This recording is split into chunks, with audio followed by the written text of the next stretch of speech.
button. Why have I quit my job? Why have I, bought a van? And why am I going to drive around the country? Well, I'm passionate about the idea that you need to be heard. And I want to stitch these stories together across the states. We're going to find the commonalities. And it's going to be really an amazing experience. And I look forward to you joining me on the jar.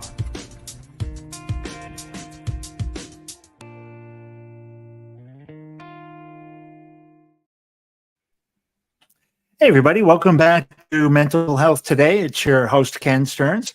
And just a beautiful day here in Lake Havasu. So I'm kind of sitting on the border of Arizona and California, about to head to Vegas next week, and then journey back to Southern California and start journey north. So I've done about 45 of the continental states, done about 90-something cities, 300 interviews. Mental health is really the common thread is what I was looking for when I made that video, and mental health was a common thread. So started the JAR Foundation, which sponsors this show, and then also did this podcast from that to kind of learn, what other people are seeing in the mental health crisis. What do they see out there in the business? What are they doing in the field to kind of do their part to fix it?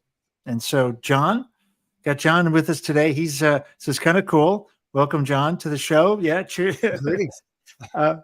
Thanks for taking time out of the day. And kind of interesting. I'm kind of excited to hear a little bit of the backstory, but also just the vision of where you guys, what you're doing and where you're going.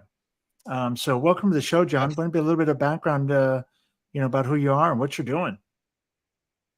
So my name is Jonathan Ankiewicz. Right out of high school, I joined the Marine Corps, came out, became a bodyguard, fell my way into tech, became a designer, got an advertising degree, and then eventually moved my way into marketing and tech and started doing programming after bodyguard work. So now I'm kind of all over the place and coming back together. So I've gone from knuckle dragging, people don't have emotions, to I'm in the tech space and everyone's sensitive, right? So I love and that does thoroughly describe both ends, right? It's the way it felt at first. I've definitely been pulled aside and been like, hey, you sound too military. You need to pull it back. So I've had a lot of adjustment of trying to go from one culture to the other. But I actually created Start With Me after my divorce. It broke me and shattered me as a human being and put me into basically a suicidal depression. And as I was climbing my way out, I ended up finding myself at this point of being like, I need to make something that's different. I did a lot of growth. So prior to the separation itself, I already spent a year or two, even probably close to 3, going into a lot of self-discovery, self-help journeys. I was in the whole Tony Robbins thing. I was Jordan Peterson. Oh, I love it. All of those, getting into philosophers, self-help, reading therapy for fun, marriage counseling, all sorts of therapy. Kind of interesting. So you're at a breaking point. You're either personally at a breaking point or with somebody, and you start to do a lot of self-work. Did that kind of, and it didn't help you stay together, right? It kind of, you know what I mean? I thought it was good. It changed me massively, actually. So the divorce started, the marriage started falling apart. We started having our problems.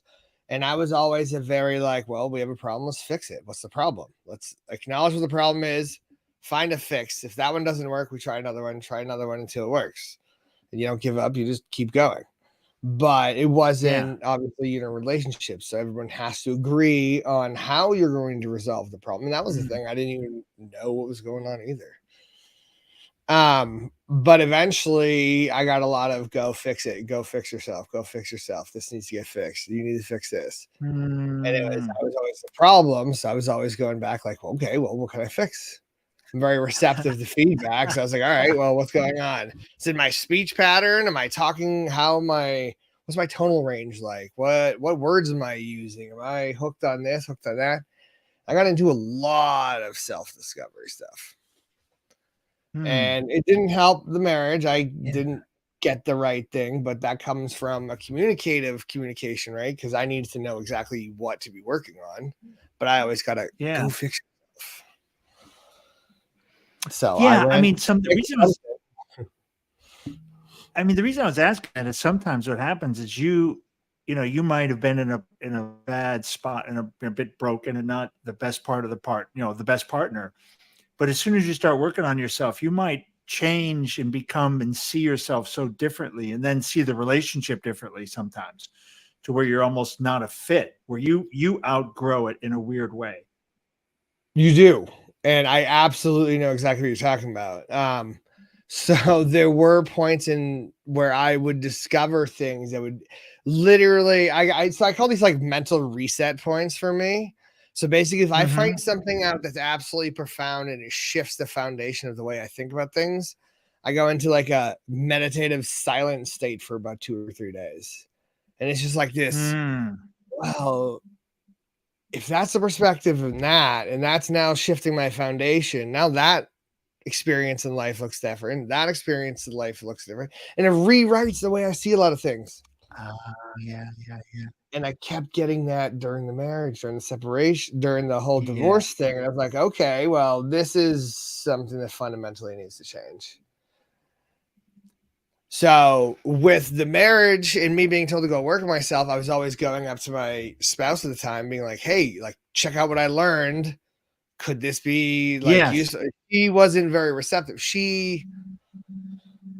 I don't want to talk negatively, right? Because everyone's got their own problems. People get to their own place for things. And I wasn't perfectly innocent in the marriage. But she didn't want to address the things that I was coming across.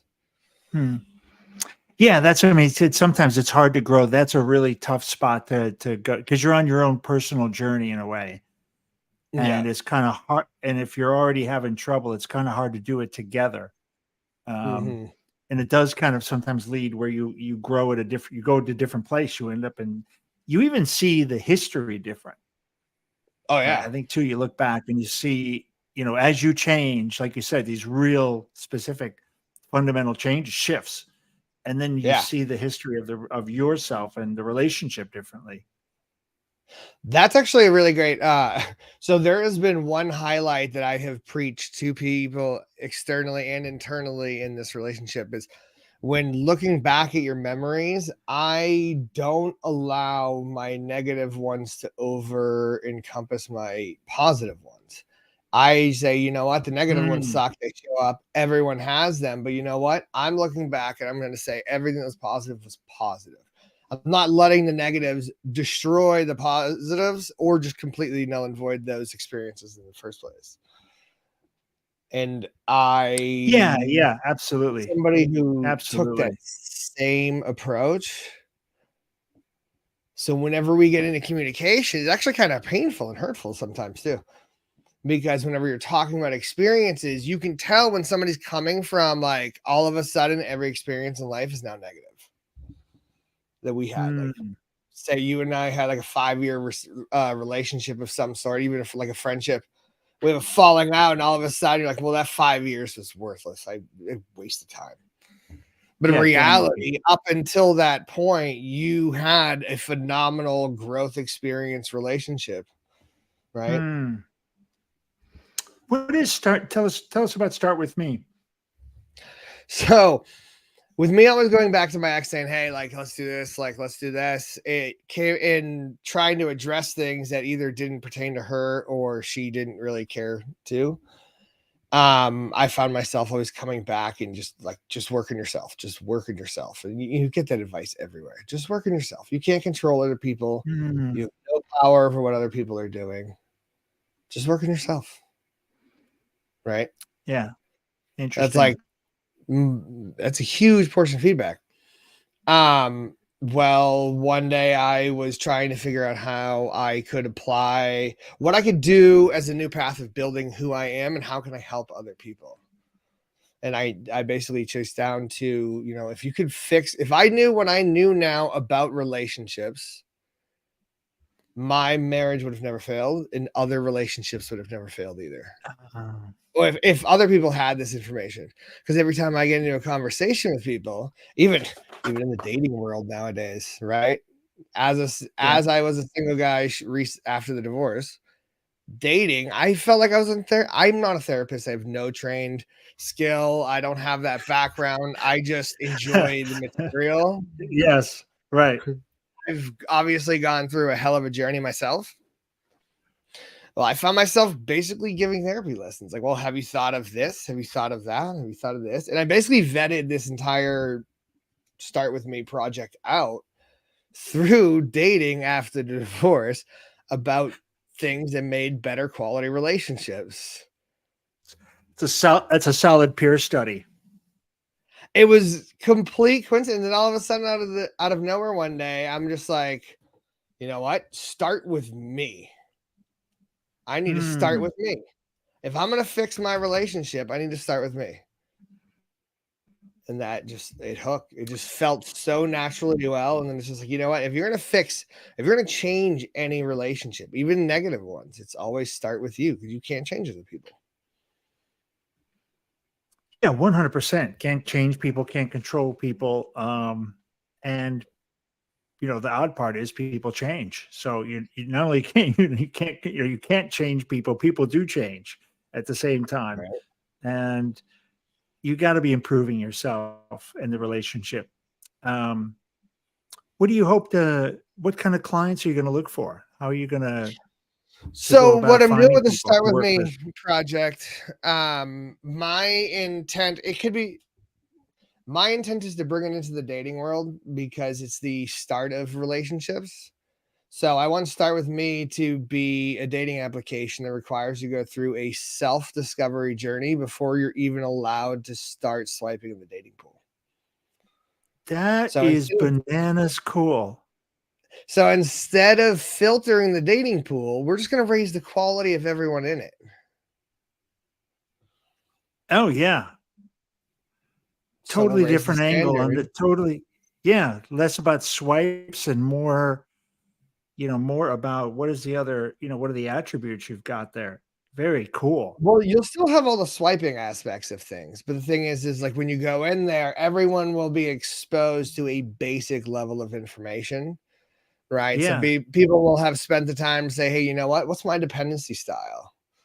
Right? How do I show up in relationships? What are my love languages? What does it take? So like, for example, one big thing for me was learning that I was a codependent, understanding what a codependent was. Yeah. And then finding out that my ex was an independent. So whenever we needed a recharge, that's going to be hard. And that's the thing, is neither of us knew any of this. So it was me chasing, saying, hey, come here, love me. I'm sad. Yeah. She's like, get away from me. I'm sad. I need to recharge. It was just a cycle that just actually perpetually made it worse. Oh, and then once I knew that, right. Yeah. And once I learned that, it changed a massive perspective. The problem is I didn't learn it until after the marriage. Dang it's it. literally like, right?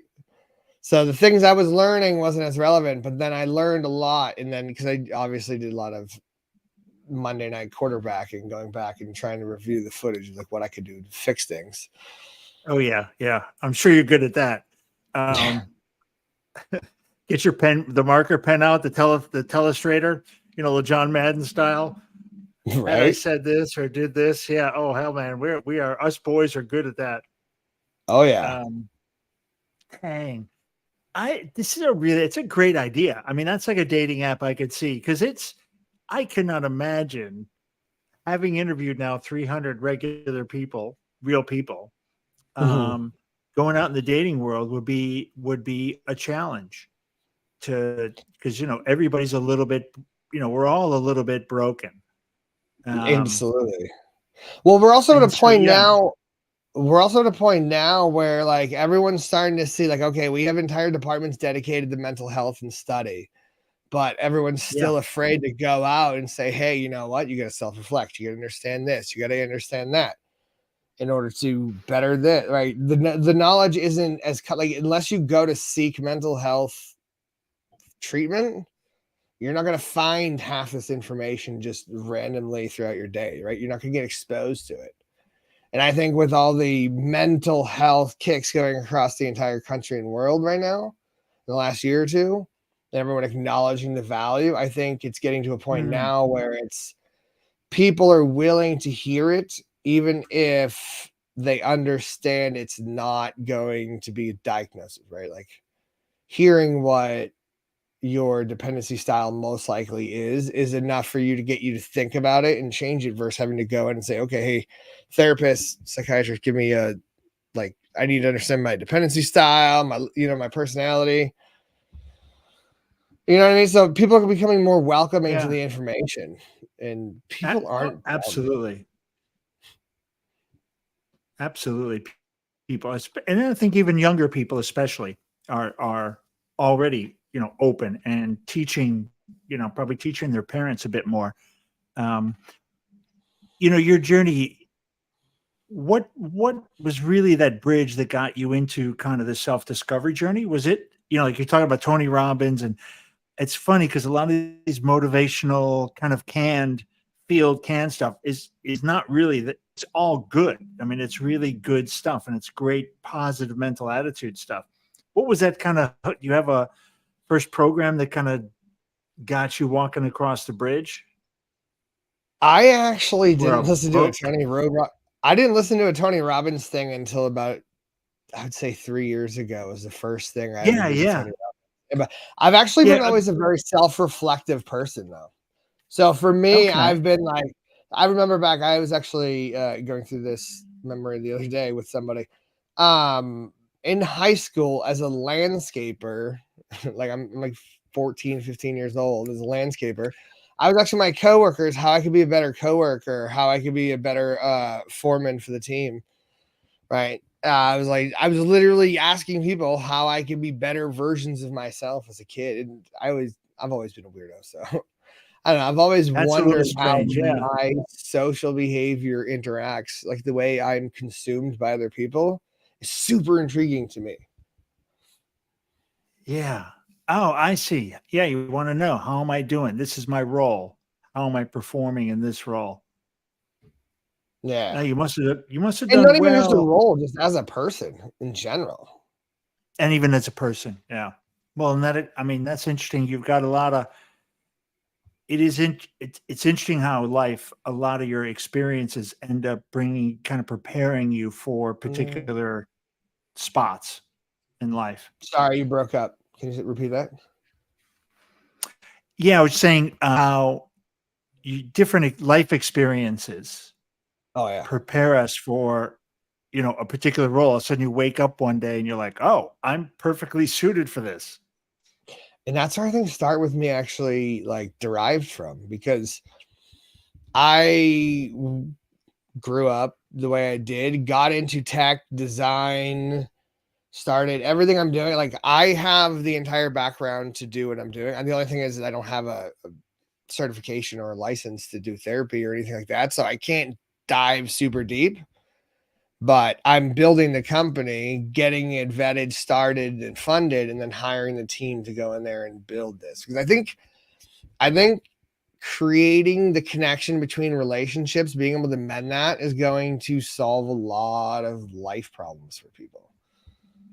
Because we're all having a lot of, like, COVID-19 was a huge highlight and extension of why community is required nowadays. Like, we all became isolated. Now I think everyone, even in tech, is starting to try to aim and build stuff that brings people together and build community. Like this podcast is a perfect example, right? You want to bring people together. You want to get like-minded people together thinking. And this tech came out of COVID, right? I mean, this platform is so advanced compared to what was out here 2 years ago. Oh yeah. I mean, we're live. All the integrations that they got set up. It's crazy. You're on Twitter, LinkedIn, Facebook, and YouTube all at the same time. It's bananas. Oh yeah. Yeah, I know that. I know that one. Yeah, I mean that's just for me to think that that's how that they've been able to put that together and get the integrations done and still be able to do it. And even with my poor Wi-Fi, we're still creeping across the finish line. Right. It's working somehow. Hours and hours. It's Exactly. working. Exactly. So I wanted to mention where was I going with it? Oh, so with Start With Me, it is I have a strong belief in understanding from what I have learned about the way people behave and act is just exposing people to the information alone will be enough to change their lives. Right? Because once they're exposed to and they understand how people are showing up, once they understand themselves just even a tiny ounce better, their relationships are going to be better. But then they'll also have an understanding now of how other people don't understand themselves, or they do understand themselves, and they'll be able to read data in of a higher quality, right? So relationships will naturally get better for people who just get exposed to the information in their own right. Yeah, and being able to match, if you're able to match these personality types and avoid some real fatal, design flaws in the beginning of a relationship, right? Like you shouldn't really pair. And well, you see, that's the thing. So one thing is I want to make a point is one thing I want to get in. I want to make sure Start With Me is not going to do algorithms matching people to ideal personality types, right? You just use a filter for that, right? You just say, hey, this is the type of person I want. But the thing is, though, is good. But my belief is that once people have an understanding of how they show up, like if I know I'm a codependent, I'm gonna have a massive hesitation for anyone who's like, no, I'm an independent. Right? I'm automatically gonna know, like, okay, well, there could be a road bump. Like, have I ever dated anyone who is independent-ish type person that actually worked out well for me? Right? So I'll have a better understanding or everyone will have a better understanding of how to read their part. So they'll be able to select their partner better too. But I don't want it to ever be one of those like, oh, well, because you guys match on 16 of the 14, like the world is too unique to ever. I think you can probably get an algorithm that would be accurate at some point, but not in our lifetime. Yeah, but I like the filter is better. I like the filter. Let me control it because that's my own algorithm, right? I can absolutely fine tune, who I think, and that makes learning about the attributes you're testing or you're validating, that makes learning about those more fun. Like now I'm invested to learn more value. Yeah. And now I want to know what these different personality types are. And so I've gone through my own test. Now I want to, find out, and as I'm dating somebody, I don't want to date any of those people anymore. Well, it's also, I was going to say, not only is it going to be good for highlighting, it's going to be for red flagging too. You're like, ooh, that one I'm going to stay away from. That's not my cup of tea, right? Might be. I mean, there's for sure going to be the red zones, the green zone, and the orange, where maybe you can make it work, maybe it doesn't. And it'd be cool to see if your algorithm, if people end up finding, if you could actually run the algorithm silently in the background and say, this person, here's their top 5 picks. Let's see if they actually find the person. Yeah. Well, so one day I'm hoping that as this data and people are learning about themselves and they do form connections, that data will be usable to actually build a fairly useful algorithm. Yeah. But the whole idea of, hey, the computer tells me you two are supposed to be in love, to me, just kind of, I don't like that concept. I'm more of a Disney fairy tale kind of love, right? Like you might meet somebody on an app because you have your statistics and your aims, but love's going to be more natural in person. It's going to flow like a river. Oh yeah. Yeah. Yeah. It's obviously totally different in real life. Absolutely. And where you at on the journey? How far along are you? Are you searching for money? Have you got partners yet? Where's the dream? So I have a mentor now who said they spoke out to a couple investors. He said once I could show an ARR of $100,000, they could pull together 2 or 3 million for a seed fund. But until then, I have nothing. I'm basically pulling it together because I am a designer and programmer. by trade for Right. the last few years. So I'm going to, as I'm building and doing this all myself, I'm flushing it out and seeking investment as I go. So if I can get an investor to Nice. pull in, I can have the entire project out in the next 6 months. I already have it vetted out for cost. I have outline design, architecture, data. Everything is all squared away and ready to go. But I am at this point creating a content marketing strategy in order to build an audience as I do it and validate it. Right. Right. So you need the 100. You would need 100 grand, and then you can find the other investors To move on, yeah. to Right move on, now, to get I to the could real money. get the entire project out for like 40 to 60 grand, give or take, or just like 4 straight months of concentration and being left alone. But Yeah. it's being built as it Yeah, like I goes. said, So if I'd you did- probably say it's 25% of 60%. Okay. I don't Very know if this cool. thing actually makes any sense. Yeah, I It's mean for that's real. it. Yeah. No, it makes sense. I totally understand that. You know, the first part Yeah. of the journey is, you know, you're part way there on the first part. It is interesting. Once the first part happens, the rest is all just mechanics, right? Once the Yeah. money comes in, it's mechanics. Yeah, It's because just a if matter I of had the finding. money tomorrow, I could have this entire project started Yeah. and in the store ready to go within 4 to 6 months. Yeah, I say 6 months because I want to That's give it some cushion, but estimates are like below 4 months.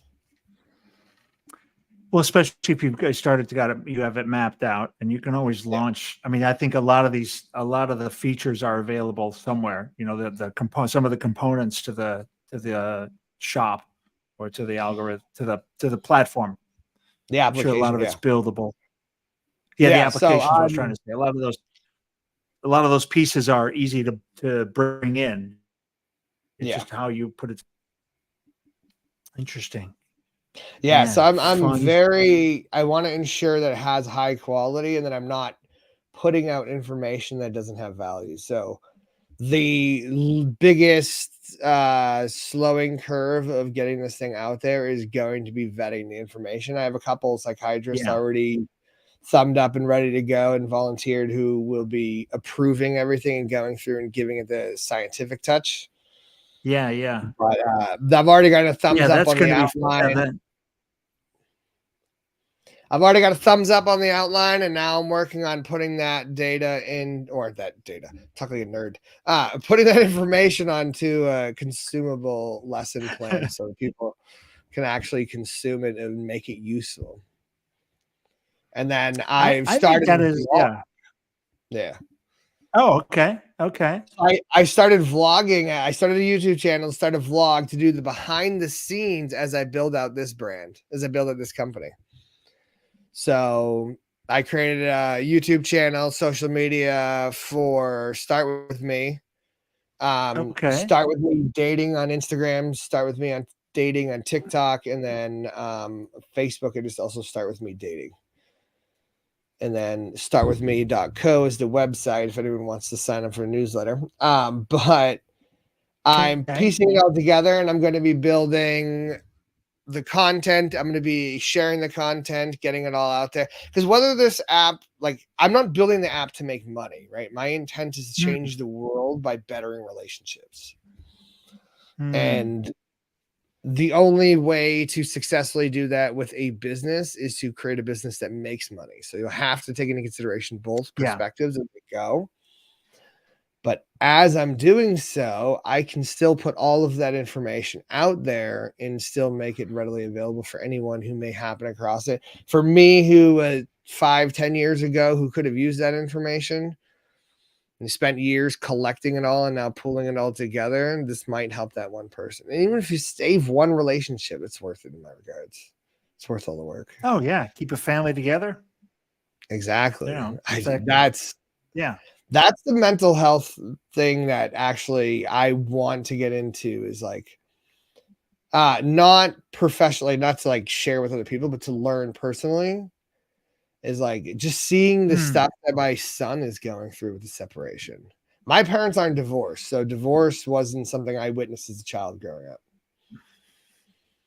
Other than other people's relationships, even then.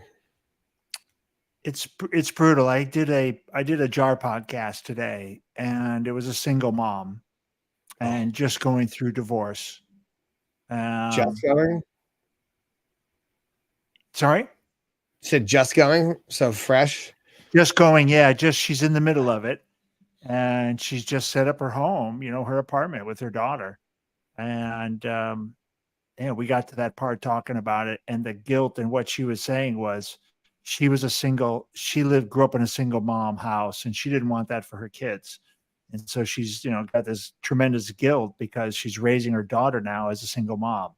She's like, I'm creating the cycle. I'm just perpetuating the cycle. And so it's just the raw emotion around that, right? It's real, and it hurts parents. You feel it. You don't want to do that to your kids. That's exactly one of the reasons why I want this to be in a dating app. And so my thought behind this process is it's going to help change the generations ahead, coming up, right? Because if this dating app takes off the popularity as Tinder and everyone gets exposed to it, you're going to have a broad enough sense of standard information being exposed across the entire community, enough for that to spread like wildfire, at least. So if these people are getting exposed to it and they're gaining that information, it's going to change their relationships. My theory is this is going to start spreading, and it's going to do a whole neural network spreading and virus seeking across the entire society, hopefully. But that's why I'm thinking in dating, because it's the beginning of relationships. So prior to you actually getting into a relationship, you're getting exposed to this information. Now you're going to have all your relationships are going to be treated differently too. And if I had this information, or if somebody, I don't know how to say it.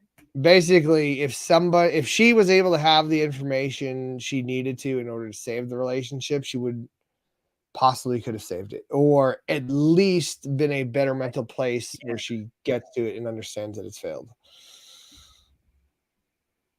I think that is one of the great parts about the app is you have two people who value some of the things that you've got inside there, right? So that self-reflection, self-understanding, and then how that plays into a partnership.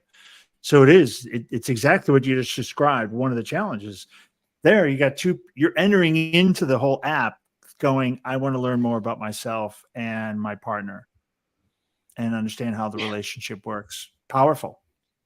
Yeah. So exactly. And the thing is this, so my aim is to start with me, to show the apps as people start dating. And then as I was vetting this out with a lot of people who were already in relationships were like, well, what about us? We're already married, but this all sounds amazing to learn. So I'm like, well, as soon as Start With Me gets launched and validated and funded, I'll start working on Start With Us. And that's going to be the next one. Okay. Oh, I love it. Well, John, man, it's been great chat. Very interesting. I love, we got to get you back on, and, in 4 months or something, when you get, when you're close to launching, or you're in the middle of the madness, and, you're a couple months away from launching, and then we'll, a couple months after launch, follow the journey, stay in touch. Yeah, absolutely. Any kind of thoughts or comments? I know we had up the startwithme.co for anybody listening on the audio versions. Any other kind of thoughts or directions, or? No, if I can get the support on this Start With Me project, that would be absolutely amazing. And anything can be supportive, even a TikTok tweet or Instagram reel or anything out there that just says, hey, start with me, or like, hey, you know what, I'm going to start with me when it comes to working on myself. I was thinking Start With Me would be a good hashtag branding, like a campaign style, like Start With Me campaign. I don't know how to start a campaign running like that. Well, I'm gonna have to learn, see if I can get that spinning off. But hey, I like it. Hashtag me, Start With Me, anything that comes along in the same lines. I love it. John, thanks again. Thanks everybody for listening and supporting Mental Health Today. Tuning in, especially people listening to this on the audio version, where I know we got a lot of. It's actually kind of a nice weekly audience we're kind of building. So thanks very much for the support. Much appreciated. Follow us at mhtpodcast.com. That's where you can find all the little bit more information about what we're doing. John, hang around. I got another little exit commercial, and I'll see you on the other side. Sounds great.